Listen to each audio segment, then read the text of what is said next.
বিশ্বকাপ খেলতে দেশ ছেড়েছে ব্রাজিল ফুটবল দল, কিন্তু মাঠে নামার আগেই আলোচনায় তাদের বহনকারী বিমান। সামাজিক যোগাযোগ মাধ্যমে ভাইরাল হয়েছে দুটি ভিডিও, যেখানে দেখা যাচ্ছে বিমানটিকে জল কামানের পানিতে গোসল করানো হচ্ছে। কিন্তু কেন এমন করা হলো, এর পেছনে লুকিয়ে আছে একটি বিশেষ ঐতিহ্য।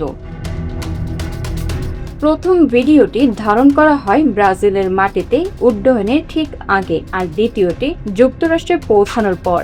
দুই ক্ষেত্রে বিমানটিকে মাঝখানে রেখে দুই পাশ থেকে শক্তিশালী জল কামানের ফোয়ারা ছুড়ে দেওয়া হয়। দেখতে অনেকটা আনুষ্ঠানিক অভ্যর্থনার মতো লাগলেও বিমান চলাচলের জগতে এই আয়োজনের একটি বিশেষ নাম আছে, ওয়াটার স্যালুট। ওয়াটার স্যালুট হলো বিমান চলাচল খাতের দীর্ঘদিনের একটি ঐতিহ্য। সাধারণত কোনো বিশেষ ফ্লাইট, গুরুত্বপূর্ণ প্রতিনিধি দল, নতুন বিমান অথবা স্মরণীয় কোনো যাত্রাকে সম্মান জানাতে এই আয়োজন করা হয়। বিমানবন্দরের ফায়ার সার্ভিসের গাড়ি দুটি পানির বিশাল ফোয়ারা তৈরি করে, আর সেই ফোয়ারার নিচ দিয়ে বিমানটি অতিক্রম করেন। এটিকে সম্মান, শুভেচ্ছা এবং সৌভাগ্যের প্রতীক হিসেবে দেখা হয়। সংবাদ মাধ্যমগুলোর তথ্য অনুযায়ী ব্রাজিল দলকে বহনকারী বিমানকে বিশেষ সম্মান জানাতেই এই ওয়াটার স্যালুট আয়োজন করা হয়। ধারণা করা হয় জল কামানের এই পানির মাধ্যমে পুরো যাত্রার জন্য শুভকামনা এবং সৌভাগ্যের বার্তা দেওয়া হয়। 5 বারের চ্যাম্পিয়ন ব্রাজিল এবারও শিরোপার স্বপ্ন নিয়ে বিশ্বকাপে এসেছে, তাই অনেকের মতে এই আয়োজন যেন তাদের জন্য এক ধরনের প্রতীকী আশীর্বাদ।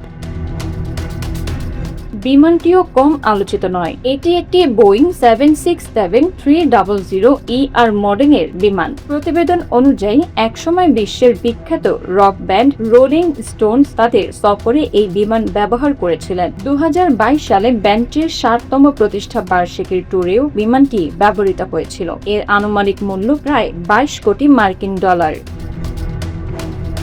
ব্রাজিল সর্বশেষ বিশ্বকাপ জিতেছিল 2002 সালে। এরপর কেটে গেছে দীর্ঘ 24 বছর। এবার হেক্সা অর্থাৎ ষষ্ঠ বিশ্বকাপ শিরোপা জয়ের লক্ষ্য নিয়েই মাঠে নামছে তারা। কোচ কার্লো আনচেলত্তির দল বিশ্বকাপের আগে শেষ প্রস্তুতি ম্যাচ খেলবে মিশরের বিপক্ষে। এর আগে প্রীতি ম্যাচে তারা পানামাকে 6-2 গোলে হারিয়েছে। বিশ্বকাপে সি গ্রুপে ব্রাজিলের প্রতিপক্ষ মরক্কো, স্কটল্যান্ড ও হাইতি। 13 জুন মরক্কোর বিপক্ষে ম্যাচ দিয়ে শুরু হবে তাদের বিশ্বকাপ অভিযান। বিশ্বকাপের মঞ্চে সাফল্যের জন্য প্রস্তুত ব্রাজিল, আর সেই যাত্রার শুরুতেই নেমেছে আকাশপথের বিশেষ সম্মান ওয়াটার স্যালুট। দেখা যাক শুভকামনার এই জলধারা শেষ পর্যন্ত ব্রাজিলকে এনে দিতে পারে কিনা বহু প্রতীক্ষিত ষষ্ঠ বিশ্বকাপ শিরোপা। Bangla affairs news desk.